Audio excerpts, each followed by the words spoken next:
So, you may have seen on Twitter or on esports news sites earlier this year that Australian esports organisation Order faced their untimely end as they entered administration 1 year after a $5.3 million investment. You may be wondering, what the f***? How? It's easy to wonder that when you're sitting on the ivory tower that is, say, NA Esports, a rich and thriving region with both endemic and non-endemic brand money up the arse. But the Australian esports landscape is an entirely different beast. Actually, not even a beast. Think of a domesticated, subservient little puppy that can't function or breathe properly without thousands and thousands of dollars worth of surgery. We face huge barriers in success on a large scale, from things like lack of or just plain bad investments, literal distance and time zone differences from the rest of the world, and a wholly unsustainable business market born out of years and years of mistakes. It is practically an uphill battle for us the moment we have the brilliant idea of, you know what? I think I'm going to make esports my full-time thing. But I'm getting ahead of myself. I'm not only here to talk about Order. My name is Luz, this is Griefed, and I want to take you through just what the Oceanic esports landscape is like at the moment. And honestly, spoilers, we're not doing that great. And what happened with Order is only one symptom of what is wholly a much larger disease. In this video, I'm going to try to explain to you and explore just why esports as a business model is failing so drastically in OS right now. I want to preface that this video is never going to be the be-all end-all of all our issues. There are so many little things that contribute to the larger ecosystem that I'm likely going to miss in this video, but in the research that I've done, even I've learned so much about just a lot of the business decision making that most people who watch esports in OS or even work in OS are never going to understand the true workings of, as they're never in those positions themselves making those decisions. I hope that I can share this with you, I can pass this on and merely help to educate. So sit back, relax, and get ready for what is honestly going to be an onslaught of information, a little bit of fun, and for the benefit of those with flash photography, I call this video, Is Australian Esports Doomed to Fail?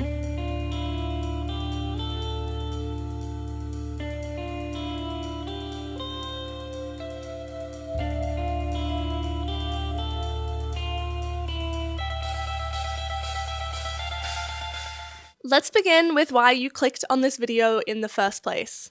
Order. From their inception to their downfall. I want to take you through how Order navigated their way through the tumultuous Australian esports scene, from their incredible highs and ambitions to do things differently to the cookie-cutter Aussie esports org, to their unfortunate and disastrous low in the end that has sent painful ripples all across our passionate but starved esports scene. Before we dive in, I want to give a disclaimer. I am not here to stoke the flames, and I am not here to spread misinformation about Order's unfortunate end. I merely want to educate and help people, especially people not from Australia, understand just how hard it is for us to make a profitable esports product in whatever form. Order has a rich history in OS esports. Definitely not the longest. They don't go as far back as orgs as, say, Avant-Garde or Team Immunity or even Dignitas, but they've been a frontrunner in Australian esports for the last 5 years since their conception in 2017. It started in late 2017 when at the time league commentator Jake Spawn Tiberi and sports leadership consultant Gerard Murphy launched the company. Now, when Order launched, they were an exemplary model for Australian esports organisations. Order was one of the first orgs in Australia to put their players on an actual salary, with superannuation and income tax being paid by the company, which is actually the standard for any full-time, part-time, or casual worker in Australia, but esports was a new industry, and until now, players had mostly been contractors. Order gave real, proper paying jobs to not only players, but also support staff, and invested their energy into being an example for other orgs. Before this, players were locked into long, exploitative contracts where oftentimes orgs forgot to pay their players, with huge buyouts if they wanted to end these contracts early, most often in the multiple of thousands of dollars, oftentimes more than how much the player was even making themselves at the time. Keep in mind, most of these esports players were teenagers with no real experience with contracts or real jobs. They were exploitative, and it was mostly older men with a lot of money taking advantage of young kids who so desperately wanted to live this famed esports dream. Loz fun fact, orgs not paying their players is actually still happening in Australia, as of literally this year. with multiple League of Legends teams, and that's only what I know about from the stuff I see on Twitter. Direwolves. So, seriously, Order was a dreamboat to Australian esports. They were setting the standard, and honestly, they were doing it with style. Their jerseys were different, their attitude was different, their quality level and dedication were just something that other orgs weren't hitting at the time. Maybe Chiefs Esports Club, but they were doing it differently. Direwolves as well with their Esports High Performance Center, but that's a story for another video. Order were the cool kids. Order had their hand in many games. League, CSGO, Rainbow Six, Fortnite, Street Fighter, Smash, Valorant, COD, you name it. I'm not going to dive into this too far as this will become tedious and long and not fun anymore, but believe me, their tendrils were deep from the get-go. In 2018, Gfinity had launched in Australia and Order clean sweeped all 3 games throughout every single season. Speaking of failed Aussie esports endeavours, we'll come back to Gfinity later. So, it's late 2018. Order have existed for around a year now, and they announced a world-first equity crowdfunding campaign to the public in a move approved by the Australian Securities and Investments Commission that would make it the world's first fan-owned esports team. The campaign quickly jumped past the $100,000 minimum target. By the time the opportunity to invest closed on November 19th, 2018, they had amassed $361,398 through a total of 223 investors. This made it 361% overfunded. So what could you get with the schmancy world first investment? A limited edition pin? Hold your horses, only if you invested more than $100. What's that? A 1-hour training session? Only if you spend over $10,000. Wait, 2 hours? Training session? For me? Thank God I spent over $25,000. Me, the guy with $25K to spend on a random esports team who definitely plays games at that high of a level and can actually put 2 hours of a training session to use. I'm joking. Well, sort of. This is really what they advertise as their investment rewards, but obviously these are more consolation prizes for your investment, for being a part of esports history. I hope we can't hear this fucking noise outside. I live on the loudest street. On their investment page on Birchall.com, they explain the opportunity as this. The global esports economy is worth almost $1.5 billion and expected to grow at a compound annual growth rate of 26% over the next 4 years. Esports is the fastest growing sport globally, with an international audience of 380 million people. Global esports revenue is expected to reach $906 million in 2018, which will represent 38% annual revenue growth from 2017 to 2018. Order is aiming to capitalize on this growth and become the leading esports brand in Australia. Such optimism. Who knew a couple years later a global pandemic would kick us all in the shins? Especially in Melbourne, Order's home city, where we got to face 263 days in lockdown, higher than anywhere else in the world. That's 72% of an entire year. It was not fun. I wasn't allowed 5 kilometers from my home for a long time. But I digress. I don't want to fucking talk about COVID. Obviously that had a huge impact on every person and industry. Maybe we'll touch on it later down the Order timeline. Shh, no COVID. It should be added that these data points Order provided account for esports worldwide. Just because China and NA are fucking killing it doesn't mean jack shit for us. But again, I digress. The crowdfund idea was well-founded, I think. Jake Tiberi said it best in an interview on Financial Review. I've been an Essendon Football Club member pretty much my whole life. I'm an absolute fanatic, and I think that there are people out there now who are becoming that way towards esports. This is an opportunity for them to legitimize that fandom and also partake in the future of the organization. Legitimacy in what is an infant industry is a huge barrier for success, and at the time, things like this is what was helping feed that legitimacy of our industry to non-endemics. In late 2019, Order signed a 2-year sponsorship deal with apparel brand Puma. Unfortunately, now due to huge crowdfunding and investments like these failing, it's done the exact opposite to its legitimacy. So what happened to this investment money? And I thought Order had a $5 million investment in 2021. Well, yeah, hold on, we'll get there. This crowdfunded money genuinely went towards paying for business expenses. The salaries, the house they had for the League of Legends team, general bills. This didn't go a super long way. Order were paying great and competitive salaries to their players and employees. And then they had to keep it up. Thank God for sponsorship money, right?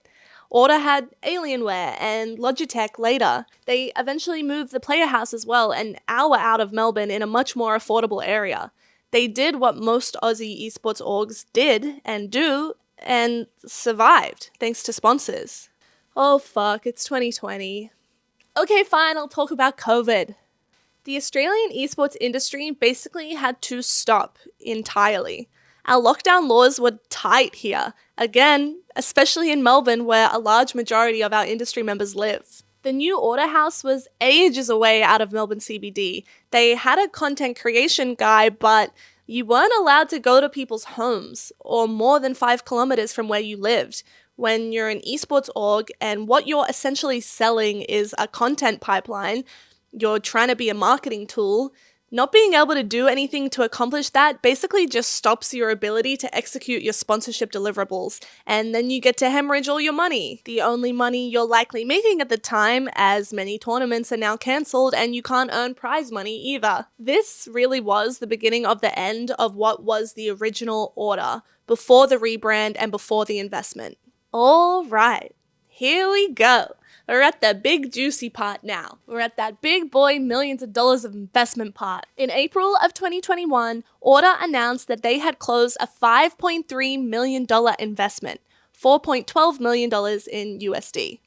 Chairman Gerard Murphy said that Order intended to use the investment proceeds to diversify our operations into the content and lifestyle space while continuing to attract the best operational talent to support our aggressive growth strategy. This investment came from Jason Peterson of CPS Capital and Harry Corellis of Gemelli Group. What investment groups like these do is basically run a large number of people's investment portfolios, go around and find tech businesses in particular, and inject money into them, see them into the future, and hopefully sell them later for a profit. It's just the standard tech investor model. In January of 2022, the start of this year, Order announced a huge rebrand. An evolution, not a revolution, they wrote on their website. They were basically wanting to move away from their strictly esports image, as well as the harsh and aggressive pointy branding they had, and branch out into the world of content creation, merch, and lifestyle. Compare it to the vibe of, say, 100 Thieves or FaZe Clan.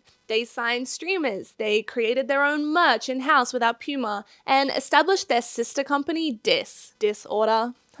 While Order focused on the gaming side of their endeavors, Dis focused on the other, music, lifestyle, art. And they were both now serviced under the umbrella creative agency company of DMH, Disorder Media House. So they were doing big things. Order were trying to expand their esports brand to a frontrunner of the gaming industry, and were trying to make huge waves with Dis. But what the hell went wrong? It hadn't even been 2 years since they received millions of dollars. Clearly the investors wouldn't have given that much dough over for a promise of nothing, and you could see the steps Order were taking to grow. So then what the fuck went wrong? Well, there's a few things we need to talk about. Order were in conversations with game publishers and franchise tournament groups overseas. They were trying to break into the international esports market. A great idea. It's the only logical way for an esports org here to grow exponentially and turn a profit right now. But here's the thing. They were constantly being pushed back, being told they didn't have the capital. These entities were saying they loved Order's brand, their underdog vibe. They were keen to have them along for the ride, but they just didn't have the liquid capital to sit at the table yet. So they raised the money. They pitched to investor groups, expressing the need for this money to create an international caliber team. And they got it. But they were spread too thin. In the want to expand the brand beyond its esports roots, diversify, a lot of time and this money was injected into Dis. Now, when you take this kind of money from investors, when you tell them you're gonna do something, you've gotta do it. Order pitched this international esports org idea, this big lifestyle brand, but they weren't seeing any return on the content. even when Dis took priority over from Order from both a payroll and staffing perspective. When things started to crumble at Disorder Media House, the first thing to go was Dis. It was the money sink, the biggest spend. Order was comparatively nothing of the spend. The pure amount of money that was being injected into Dis will make your head spin. Just one of their hour-long podcast episodes cost tens of thousands of dollars to make.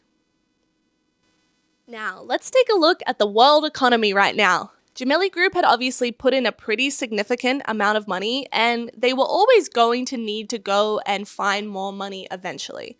That's fine. That was in the plan. That's how business growth and investments work. Companies like this know how to raise more money. So the market started to get really rough. We know now that it is really rough. Inflation is at a record high. Cash rates and interest rates are super high. Markets are going crazy. There's a recession in the US. At the time these guys were looking around and going through their contacts for more money, they're all tied up in massive tech companies, mining companies, companies that are taking an absolute hammering on the stock market. So as soon as that happens, people start to hold on to their money. When times are good and you pitch something like Order, that's brilliant. People are happy and excited to put their money into the perspective of esports and honestly take a punt. All of a sudden, it became apparent that getting this money that they needed was going to be difficult. So Dis got dropped. It wasn't sustainable anymore. The growth plan they'd estimated was no longer realizable. And also, Dis itself just wasn't sellable. You can't go to someone else and say, hey, we've got this awesome lifestyle brand that we've put an incredible amount of work and money into. It's got 113 followers on Twitter.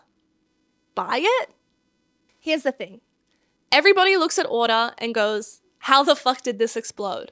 Order were doing fantastic. They'd brought back their amazing international caliber CSGO team and were 100% going to be in the next major. They had an international caliber Valorant team. They had 2 international FIFA players, including one that was going to have the Order jersey in the next FIFA game. The events production side were killing it as well with TFT, FIFA, and Apex. They were about to get the literal Valorant franchise spot in Oceania. All the things an Australian esports org could ever want. It wasn't Order. It was the thing Order was attached to. That's why this was so shocking. Most people in esports, in Australian esports, weren't even aware this existed. Then, boom, see ya, Order. The employees literally found out the same day as everyone on Twitter did. So the investors pulled out, Dis was over, and Order explodes. Then those reports came out from the administrators, and they showed that Order were basically trading insolvent for months. And don't worry, I had to Google that myself. Insolvent trading is when a company is unable to pay its debts as and when they fall due and continues to incur further debt. Over this time, Order were desperately trying to find someone to buy what was left, but the market is fucked. No one is interested in buying an Aussie esports org when there's a recession brewing. Bad investments happen all the time. For the investors, it was a simple case of whoops and, stepping back. But it happening here, on our side, it's hurt our scene. And it spread so much misinformation as people only see the headlines of Org loses $5 million in a year and goes into administration. What kind of investors in the future or non-endemic companies aren't going to be scared off by something like that? It's a rough spot to be in, especially for all the employees at Dis and Order. They didn't know this was happening and their rug was truly pulled. Their employment and living situation suddenly up in the air as the company can't even pay them for their last month of work. Now, I want to take it back a little before we move on from Order. Why did Order need so much money? 4 million USD. In OS, that's a lot. That's a lot. Here's the thing. Holy fuck, it's not. It is literally piss. I touched on earlier that overseas entities were telling Order that they simply didn't have the capital to be sitting at their tables with other orgs in NA. It's easy to say, what a bunch of irresponsible fucks spending far more much money than they should have, but that's just not the reality. NA game publishers or esports franchises won't even look at you if you're not spending some serious dough. When you're pitching your org, you need to show that you are spending millions of dollars annually. You need to be on a level close to the international orgs. And god damn it, did they have a lot of cash. A few years back, a certain game publisher wanted to see that Order had practically $20 million in the bank to get them involved. This is why they went to the investors. It was the only way Order ever had a real chance of truly succeeding beyond our Australian shores. They didn't want to be locked into only domestic esports anymore, because that's not going anywhere. It would be idealistic if they could have kept their sights low, only in Australia, and see great success, but that's just not the reality for us. Unfortunately, Order seemed to be in the wrong place at the wrong time. There were mistakes made internally, and now one of the best and most successful esports orgs Australia's ever had is gone.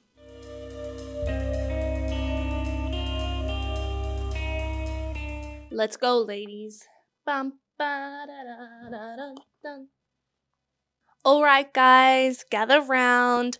I'm going to speak about the Australian esports market in general. To put it plainly, and as you saw on the title card of this little segment right here, marketing dollars are sustaining an unsustainable business model. To be successful and keep afloat, you basically have to be a walking billboard. Now that Order's gone, our premier esports organisation in Australia is the Chiefs Esports Club. There's an argument here as well for Greyhound with their endless international CSGO success, but shut up, I'm arguing that you're wrong and they don't fit the narrative, thank you very much. The absolute list of both endemic and non-endemic sponsors that either currently or have in the past sponsored the Chiefs is enormous. And I'm not trying to say this is a bad thing. Chiefs are definitely our most marketable esports org. They're tenured with a smorgasbord of teams, both past and present, across almost every single esports title. Most esports organizations see around 70% of their revenue from sponsorships, likely more if you're not earning prize money or diversifying your business. To have an idea of success in Australia currently, you've got to be selling yourself to sponsors, or do what Order was trying to do and diversify with the help of investors. Or get on Rivalry's good side because they seem to be one of, if not the only, endemic sponsors injecting large amounts of money into our scene at the moment without needing to have a strangle-neck hold on the content and capacity. Let's zoom out to international levels and talk some numbers for a quick second. According to Forbes, as of 2020, the top 3 most valuable NA esport orgs are TSM with a value of $410 million.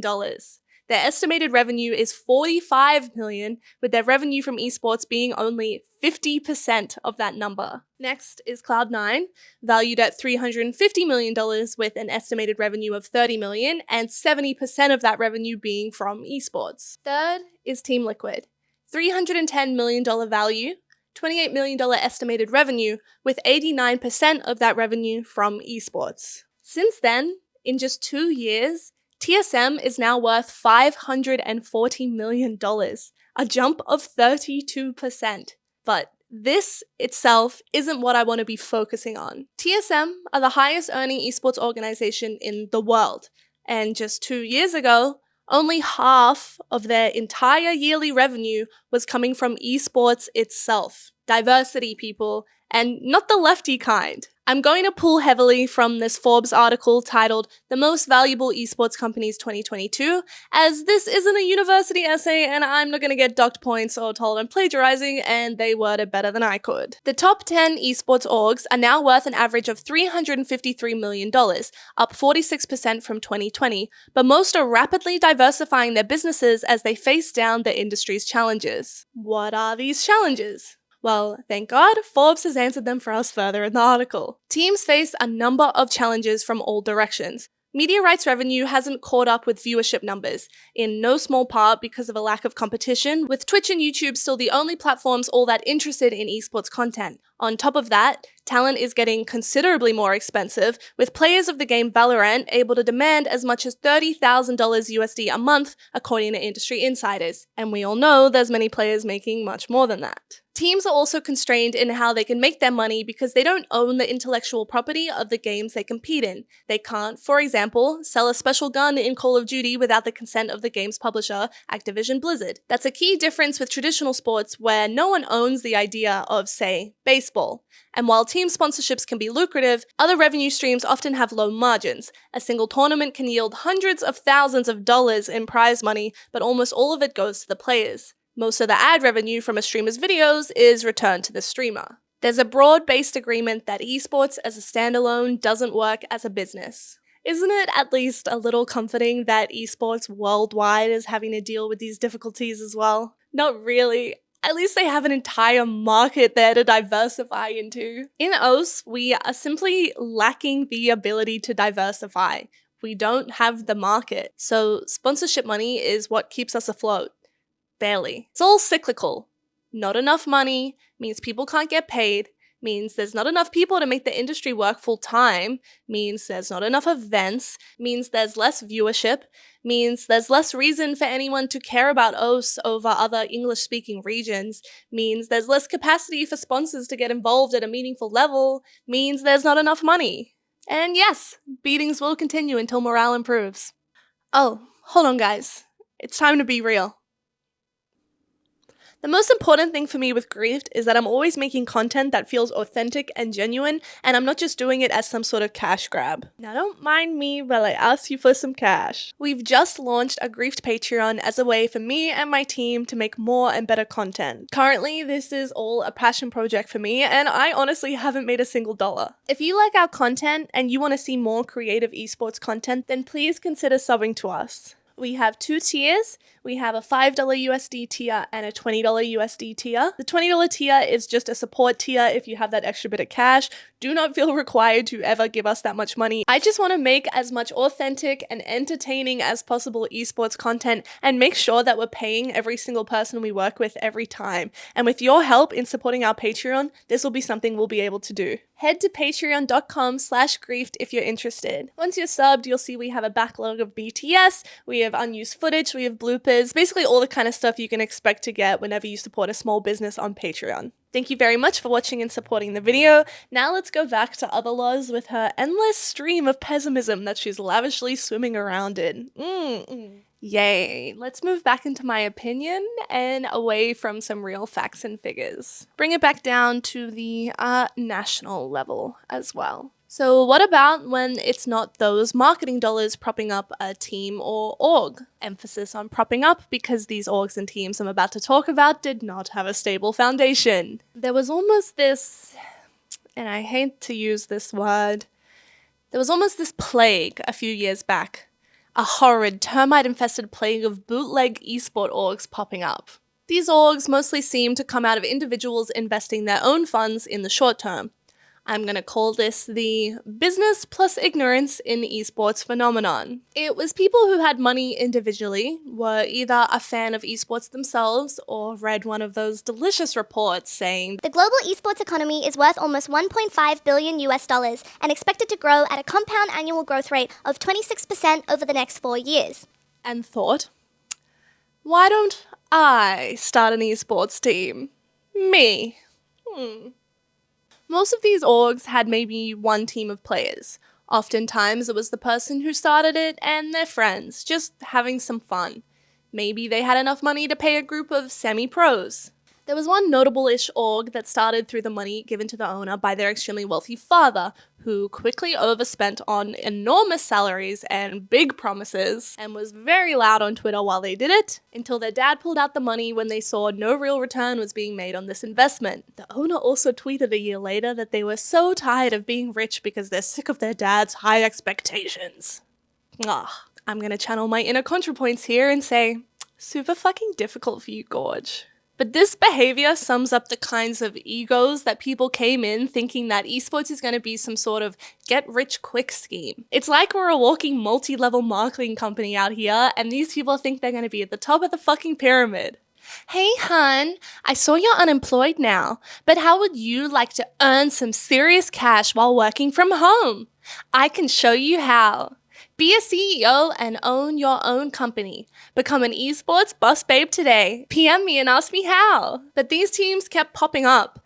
They had enough money to start out, but there weren't enough leagues or enough sponsors to keep money coming into the org in the long term, and so these teams would all inevitably collapse within a short amount of time. This short-sightedness led to an extreme oversaturation in the market, where we repeat this cycle of there being a money injection into Australian esports at some level, whilst having a fundamental misunderstanding of the market, to there being a seemingly huge collapse as entities pull out after seeing no return. I do not see it. There is no war in Ba Sing Se. Look, if you're not deciding to dedicate everything into esports, if you're not truly someone who cares about this industry, I get why you'd cut and run early. This whole video is enough evidence that so far, for 99% of people, it hasn't been worth it. You're not going to see return on your investments or get back the hours upon hours of puffing out your chest on Twitter you apparently have to do in Aussie Esports, and unless you truly care so fucking much, then don't. Or do. I'm not your mom. Maybe an esports MLM is the way to go. Speaking of fundamental misunderstandings of the market, remember Gfinity? Gfinity right now are basically a video games news website, at least from what I could find, and in 2017 they came over to Australia to host the Gfinity Elite Series. They turned a section of a movie theatre complex into a full esports arena in Sydney, Australia, with the promise that there'd be more later, and started a tournament that showcased Rocket League, Street Fighter V, and CSGO. Now, this was a totally wrong market read. Gfinity wanted 6 different esports orgs to buy in to the Elite Series for their chance to be involved. They must have thought that they'd come over here, there'd be enough orgs with either capital already in their pockets or at least access to it, and that they'd want to buy in. But there was only 2 orgs that ended up buying in, and that was Order and Ground Zero. The remaining 4 teams had to become house teams that Gfinity made up because no one else was interested in buying in. Why? Well, the structure was really strange. Take their CS for example. Gfinity required you to draft substitutes out of a pool of players and required that you must play them during the season, even if you had an established roster already signed to your org that you were paying. Even if that team was the Order CSGO team that was already winning internationally already. Granted, the Rocket League and Street Fighter sides were a lot better, but the orgs had to be in either all or nothing, all 3 games or none. You had to play on location in their studio in Sydney every week. So there's a massive cost for every org in addition to the franchise buy-in, flying players in and out from all around Australia weekly. That's interrupting people's travel schedules and events that they could be involved in otherwise. The prize pools were significant, granted, but it still amounted to nothing. The stipulations they required from the orgs were so out of touch and strict. They were trying to charge people for not abiding by them perfectly. It didn't lead anywhere for the players on those teams to really care. They were outsiders of the market with no desire to engage with the people who've been here a long time. The production value was very high and it was an expensive model. They could just not squeeze the advertising dollars out of the marketplace, and within 2 years, Gfinity was done in Australia. To quote Kotaku, Gfinity's Australian operation is shutting down at the end of this year, with its parent company HT&E citing a lack of sustainable positive earnings from the esports league. The business, according to Mumbrella, posted a $5.3 million loss as of June 30th in 2019. While the business has achieved some significant and world-leading results, the economics of esports in the Australian market are yet to deliver sustainable, positive earnings, HT&E chairman Hamish McLennan said in a media statement. And now OS looks less attractive to other entities, with them not understanding the full extent of misguided decisions. That Gfinity came in with a our way or the highway attitude and reaped the lack of rewards for that. So goodbye to yet another entity who didn't understand the market, made no attempt to, spent bucket loads of money, and ate shit. Riot Games is going to the land down under. Honey, You've been to the land down under, and you left us. A dreaded day in October of 2020, balls deep in the pandemic, and Riot Games announced that they will be closing the Riot Sydney office and dissolving the Oceanic Pro League. To clarify, this new Riot Sydney studio isn't anything like the old Riot Sydney. This is simply a case of Riot Games acquiring the Wargaming Sydney studio to use as a literal development studio for Riot's current games and tech. So I get why they tiptoed around their previous horrid and sudden departure, but you know, we all definitely laughed at that phrasing on Twitter. Back to 2020. When we started this journey 5 years ago, we set out to build the first professional esports league in the region. From those humble beginnings, we enabled top players to become pros, and we gave fans a place to cheer loudly. At Riot Games, we want to build competitive and sustainable leagues that drive commercial growth and fan engagement, and that support professional play as a full-time career. Unfortunately, despite the best efforts of our teams and players, the OPL has not met our goals for the league, and we do not believe that the market is currently able to support the league in its current form. Broken record, anyone? Unable to support the market. So today, we are announcing the dissolution of the OPL and the closure of Riot's Sydney office as it primarily focused on operating the league. Talk about a fucking rug pull. I mean, the Riot Sydney office had been dwindling internally for years. It wasn't only the market that was unsustainable for the way Riot were operating in Australia, but we just lost our biggest competitive league in Australia that was directly backed and hosted by the company that owned the IP. Players now lost their Riot-paid salary for being a part of the league. Granted, Riot did add OS to the competitive territory for the NA League, so our players would no longer take up one of only 2 import spots on a team, and instead count as a real member of the LCS. But this practically forced all of our top players to relocate internationally and left our scene starved. It was really sad for us. The OPL was a mainstay in Aussie esports. The first real job I had in esports was at the OPL. Watching it end from the sidelines, it was just so disappointing to see it collapse and how it affected people who had given up careers and livelihoods for this esports pro dream. While working on this video, Riot have also now reverted years of progress in regards to how Oceanic teams make it to the yearly mid-season invitational and world finals. There is no longer a direct seed for the LCO, the OPL successor now hosted under ESL.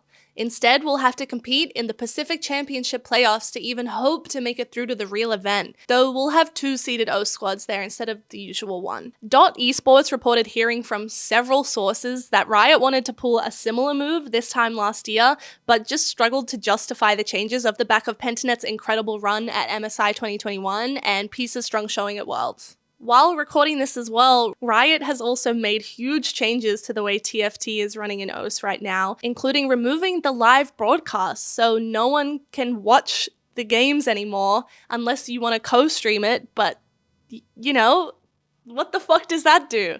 There's more about that I'm not going to go into because I feel like I don't know enough about it and I haven't researched it, and I'm just adding this little bit in while I'm recording right now, but Riot really fucking hate OS, huh? And then Blizzard fucking left us too.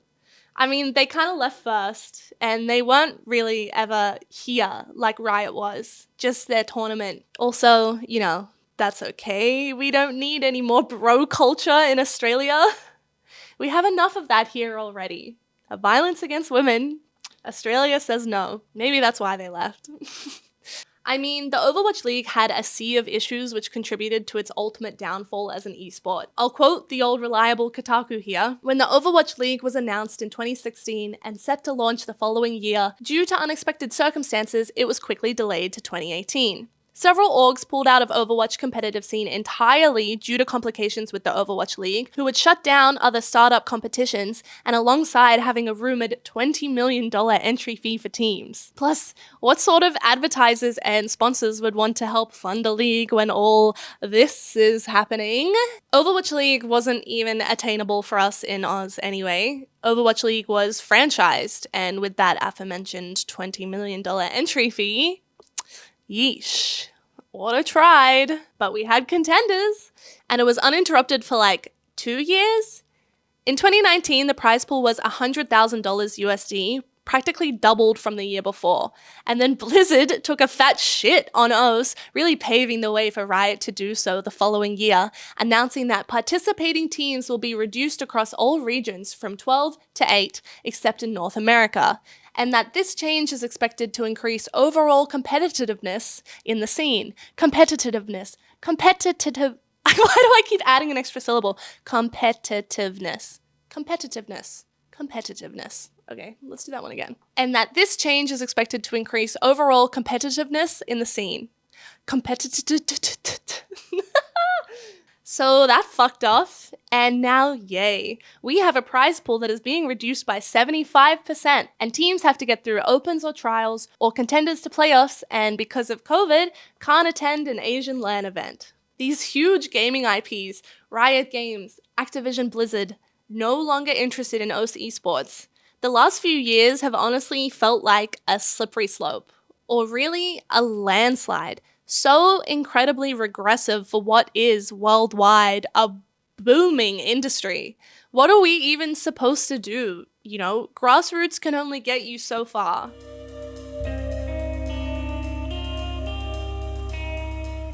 There is so much I could speak about to address traditional sports' continued success globally. Currently worth $496.52 billion USD in 2022, but I'm going to try to keep this as succinct as possible and mostly local to Australia in an attempt to draw comparisons between traditional sports and esports. By the way, Australian sports as a whole is valued at 13.3 billion AUD in 2022, about 9 billion in USD. That's only 1.8% of trad sports value globally. More like Chad sports. Shut up, Lauren. That was not funny. Sports is huge in Australian culture. I mean, it obviously is worldwide too, clearly, but Australia lives and breathes sport, aligning with our sunburnt country's national values of mateship, egalitarianism, and fair play. For a nation with a relatively small population, we perform remarkably well at an international level. Sporting success, particularly on the world stage, enables the creation of a distinct national identity. Victorious sports people often become national heroes and household names here. With a booming sporting industry, heavily encouraged from a young age for the last half century, traditional sports easily navigates one of Australian esports' biggest downfalls. Location, server access, basically inability to play against those of the highest caliber in the world.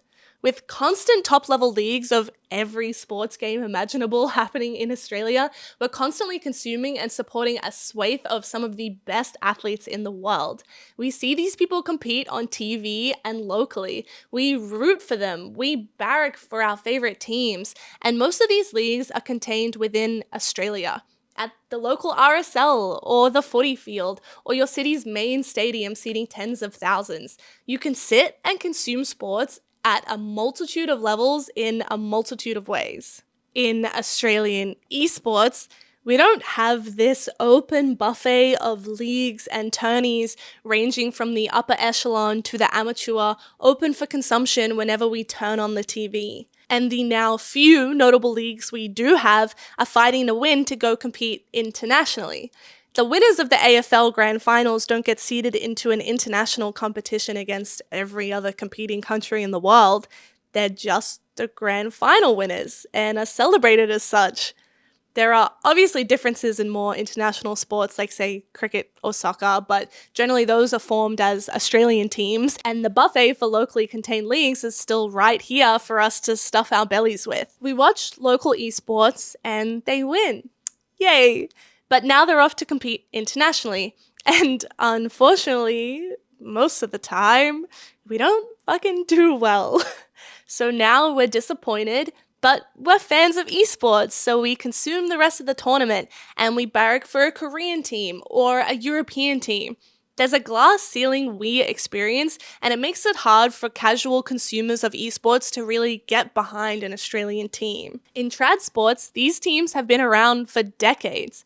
We support the Brisbane Broncos because we're from Brisbane, or our parents are, because our favourite player has been a player and now a captain or a coach for that team for years, because they've won the grand finals a handful of times. We walk past a pub on a match day and people are wearing scarves and jerseys that are so easily recognizable as we've seen them on TV and in culture since our childhood. With constant roster swaps or orgs just without longevity or that top level success, we are simply lacking that fundamental love for a team's colors in Australian esports. A constant point I find myself coming back to in conversations: why support an Australian team when there's 20 top-level English-speaking teams that are huge with established imagery and culture, players who are synonymous with the team, and are actually winning and playing on the international stage regularly? And I only say English-speaking teams because as a mostly English-speaking country, we can easily engage with those players and teams on socials and in interviews when the Aussies aren't performing well. Australian governments invest over 1.3 billion Australian dollars annually in sport at all levels, investing in community participation, high performance, infrastructure, major events, and building a robust sports industry. Trad sports also has professional bodies and sporting organizations that are officially recognized by our governments. Archery, calisthenics, taekwondo, darts, motorcycling, equestrian, skipping, wrestling. These are all recognized sporting organizations. We have advocacy and professional bodies like Confederation of Australian Sport and Women's Sport Australia. There's recreation clubs, school sport, university sport, a seemingly endless amount of money and support being funneled into whichever sport you decide to sink your teeth into. The Australian Sports Commission still doesn't recognize esports as a sport. As far as I can find, there's no monetary support or official professional bodies coming from our government. In March of this year, the Australian government did unveil a new package with funding for Australian gaming studios for up to $150,000, but that ain't esports, baby. There's something in my eye. I just poked my eye. Oh, how the mighty have fallen. Traditional sports, in an attempt to continue growth and revenue streams, have put an increasing focus on a point I've already spoken about in this video a bunch: diversifying in the last half decade. Basically pooling resources for profit in multi-sport models.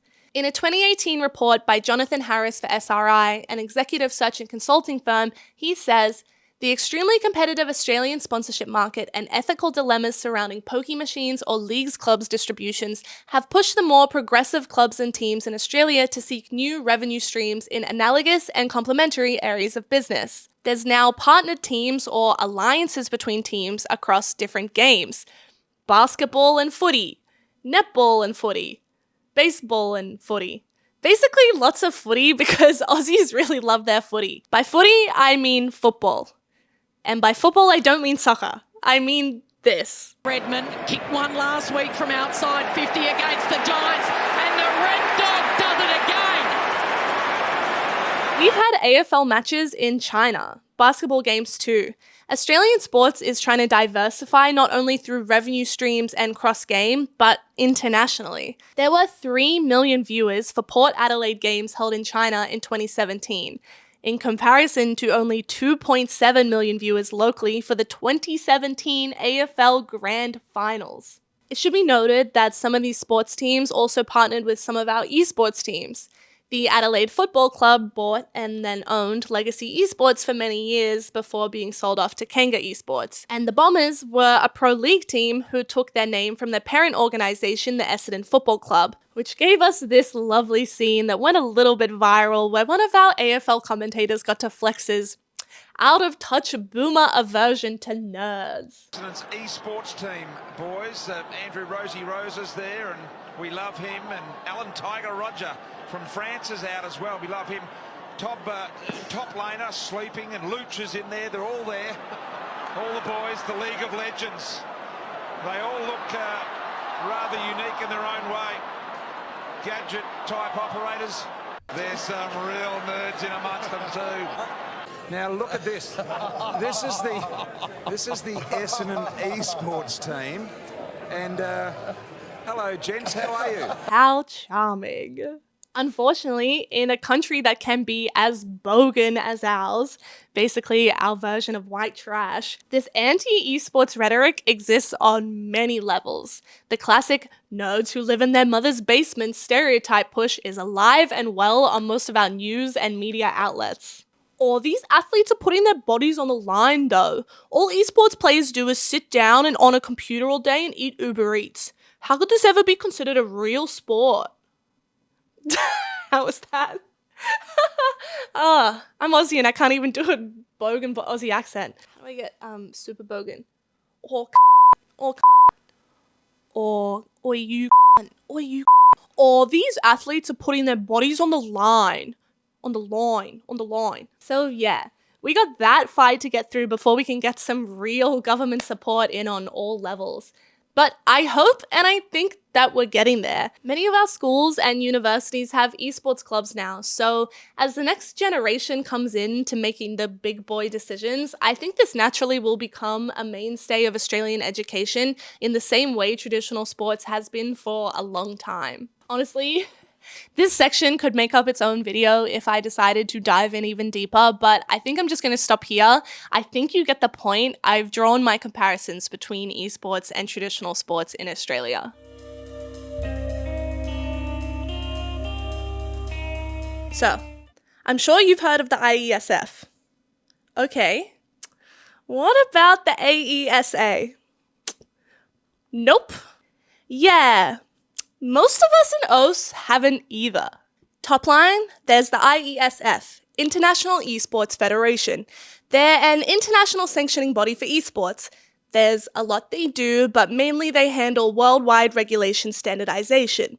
Their website says they create disciplines and regulations alongside the stakeholders of the ecosystem for a fair and clean competitive space for esports. Cool. So then who's the AESA? The Australian Esports Association is a self-appointed governing body that handles promotion and recognition of esports in Australia. On their website, they say they do this through advocacy, governance, promotion, representation, the code, athletes committee, research, and international accreditation. The AESA represent Australia's esports interests at places like the IESF.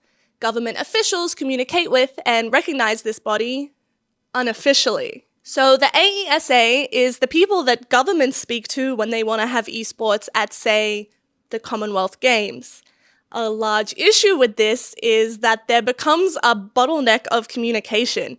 There have been times where AESA have completely turned down opportunities for Australian teams or production companies without even passing the message on to gauge anyone's interest. People actively in our Aussie esports scene, and even those working at our biggest esports organizations, barely know of AESA's existence, and yet they speak for all of us. So how did they find themselves in this awesome position? Well, they launched in 2013, so they've got longevity going for them, and over that time, they've built themselves up on Google. If you're Esports Joe from, say, England, and you want to find someone to work with in Australian esports, and you Google Australian esports, the two first results are the AEL, Australian Esports League, and then the AESA. You know who runs the AEL? Yeah, the same guy as the AESA. Need I remind you, as well, these people are self-appointed. Most on the board aren't even in esports. Just take a look at their website.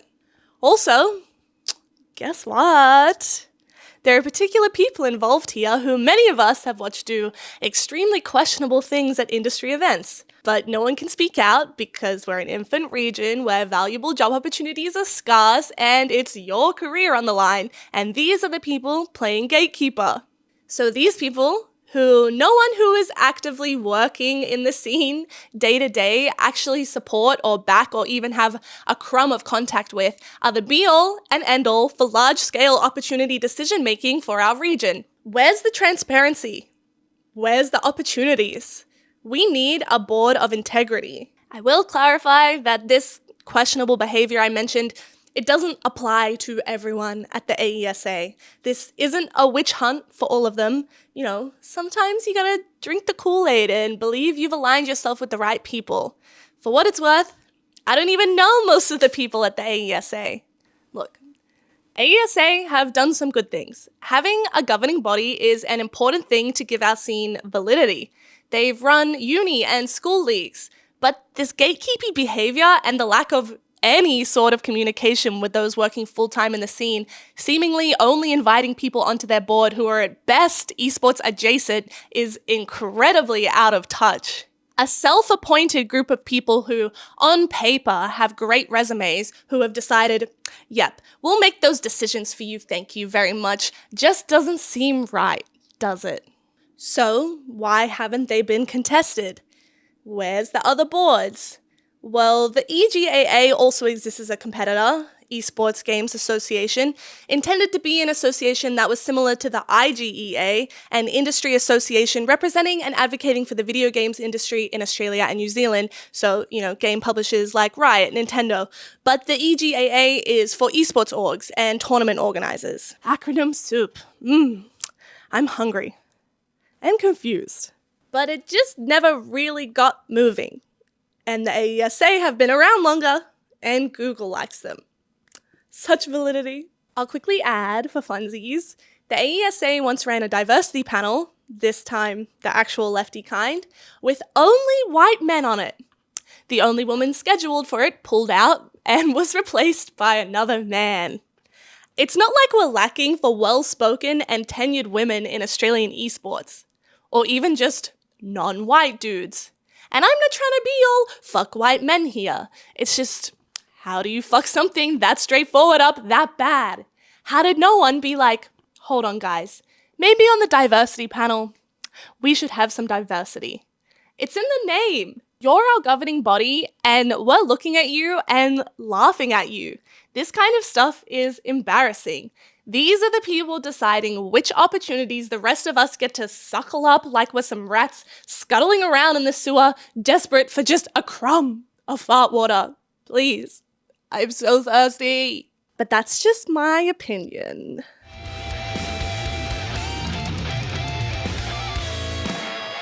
Shit, man. I don't know. If I knew, I would have done it already. Seriously. I don't know. Well, okay. I do know. We all know, on paper, what needs to be done. From the bottom, we need better infrastructure. We need better and real investments from people who actually care about Australian esports, not just some random tech bro who read on fuckheadmonthly.com that esports was the new hip thing. The people who care have been around a long time, and we've watched so many people come and go claiming they're here to help, and then they fuck us over, turn more non-endemic industries and companies against us because once again, we've lost the money. And we're all left here to clean up, suffer from low wages, lack of opportunities, basically dick in hand, hoping one of us will finally claw our way through and can help contribute. There's just no one with the money capacity to inject into the industry for the long term who both understand the market and also care about the industry enough to know that they're not going to see a significant return in a year, or 2, or 5. I mean, power and rivalry are giving it a hard go, but we need another cashed up order. We need someone who's going to go get the attention of overseas entities and prove to them that we can both make and spend the big boy bucks. A rising tide lifts all ships. We need to diversify, get our esports orgs expanding to other areas of gaming business. Cross-pollination with content creators and influencers. Seriously. Diversify. I didn't expect this to be one of the main points I kept coming back to in this video, but in all my research, everything led back to this, to diversifying. We need content-driven storylines that'll make people care, bring new fans into esports. We need people to watch the broadcast and attend the events. We need the events in the first place. Melbourne, anyone? We need time. We need more communication in our scene that goes beyond our monthly Twitter arguments about why Order spent too much money, or literally people working in the industry making fun of people who are finding it difficult to take their first step in. We need people representing our interests on the world stage that are genuinely invested in all of us, not just themselves. We need a better economy. We need a better job market. We need the industry to age and have real processes and systems put in place. We need acknowledgement from the government, grants and salaries provided in the same way we have in traditional sports. We have the talent. We have amazing players and hosts and casters and coaches and production people and behind the scenes and management that are all so good that most of them have had to go overseas to make this esports dream viable. We just have to do enough that will make staying in Australia financially viable. There is so much I'm missing in this video. The issues go so deep within many avenues of our industry. I hope I've given you enough information to empathize and understand the issues our industry are facing and stop the shit talk towards order. And then one day, maybe, we'll catch up to the rest of the world. What do you think we need? What do you think I've missed? Please let me know down in the comments. Thank you so much for watching, and a huge thank you to those who helped fill in my gaps and gave me all the knowledge that I couldn't find that I needed to complete this video. Rest assured, this was well researched, and I have honestly spent months on this. My name is Luz, this is Griefed, my little esports content creation baby. Please support the channel with a thumbs up, maybe give us a subscribe, or head over to our Patreon at patreon.com/griefed. I really appreciate the support and for making it all the way through the end. By the way, how many times did I say esports in this video? Probably too many. I'll see you next time, hopefully over funner circumstances. In fact, to ensure that the circumstances will be much funner, you should go watch our new show, Washed. It's real fucking good. Click here.